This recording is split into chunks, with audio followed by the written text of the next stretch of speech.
मीठे बच्चे, जितना समय मिले अंतर्मुखी रहने का पुरुषार्थ करो, बाहर मुक्ता में ना आओ, तभी पाप कटेंगे। आज भी अंतर्मुखी का बात बाबा बोले हैं। अंतर्मुखी सदा सुखी, कछुआ बन जाओ। अंतर्मुखी मतलब कछुआ बन जाइए और कछुआ बन करके अंदर एकांत में चले जाइए। कछुआ से सीखना है हम लोग को बहुत कुछ, कि कछुआ काहे ऐसे करता है मुंह अंदर।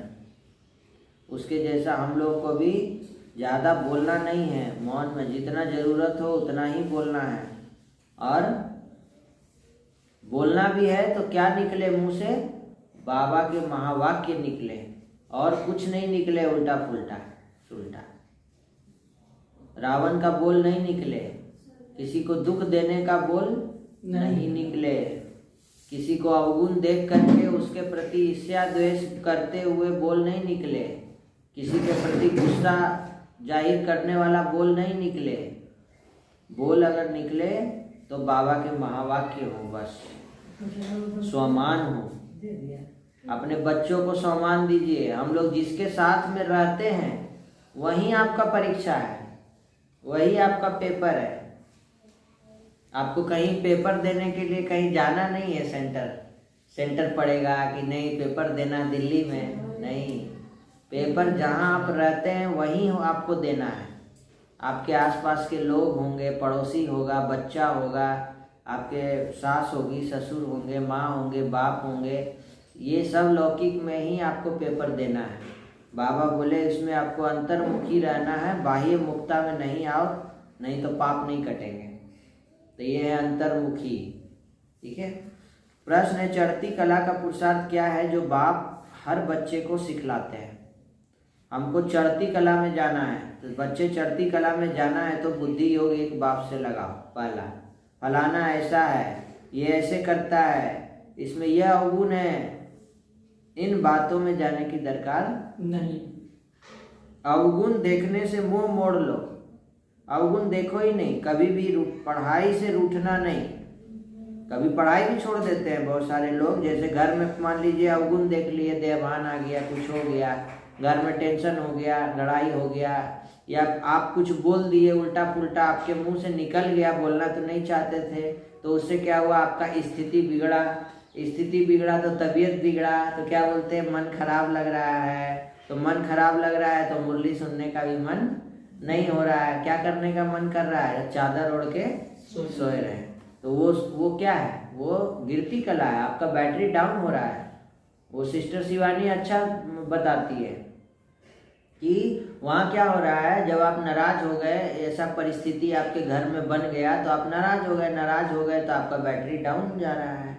जितना देर तक नाराज रहेंगे, 1 घंटा 2 घंटा 4 घंटा, 1 दिन 2 दिन 3 दिन बातचीत बंद है, उतना बैटरी डिस्चार्ज हो रहा है। अभी बैटरी डिस्चार्ज होता है तो कैसे हम लोग चार्ज में लगाते हैं ना, कि तुरंत चार्ज हो जाए 100% मेरा मोबाइल। अभी हम लोग क्या करते हैं, माया आती है, डिस्चार्ज कर देती है, कनेक्शन कट करती है बाबा से, तो चार्ज होना बंद हो जाता है। और उल्टा माया क्या करवाती है, और नाराज कर देती है, ईर्ष्या द्वेष ले आती है, काम क्रोध ले आती है। तो एक तो कनेक्शन काट दिया तो चार्जिंग बंद हो गया, और ऊपर से और उल्टा पुल्टा दिमाग में चलने लगा तो और ज़्यादा तेजी से बैटरी, फेसबुक भी खोल दिए, इंस्टाग्राम भी खोल दिए, पूरा मोबाइल में 10 to 20 तो ऐप खोल दिए और बैटरी 9% बचा हुआ है। तो क्या होगा, खेल खत्म। 2 मिनट चला, फिर टाई करने लगा, अब मोबाइल हो गया स्विच ऑफ। तो ऐसा नहीं करना है। बाबा कहते हैं ये माया का जो परिस्थिति बनेगा, आपको सामने वाला का अवगुण, सामने वाला ऐसा आपसे बिहेव करेगा, उसमें बहुत सारा अवगुण जो है होगा, लेकिन उसको आपको देखना नहीं। मुंह मोड़ लो या अंतर्मुखी, मुंह अंदर।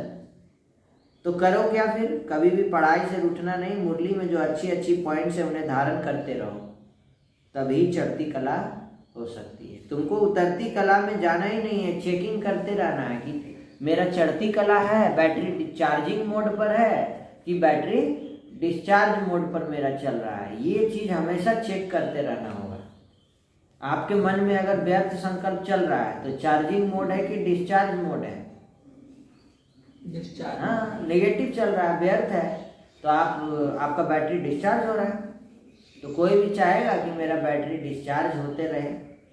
यहाँ तो दुनिया वाला क्या करता है, बैटरी डिस्चार्ज ना हो उसके लिए मोबाइल का डाटा बंद कर देता है और रात को स्विच ऑफ करके सोता है कि चार्जिंग मेरा बचा रहे। ट्रेन में जाता है तो डाटा ऑफ कर देता है, क्योंकि ट्रेन में बहुत ज़्यादा नेटवर्क का फ्लक्चुएशन होता है, तो उससे बैटरी और ज़्यादा खाता है। तो दुनिया इतना मतलब मेहनत कर रहा है मोबाइल के पीछे, तो क्या हम अपने पीछे इतना मेहनत नहीं करेंगे? तो हमको चढ़ती कला में हमेशा जाना है। ओम शांति।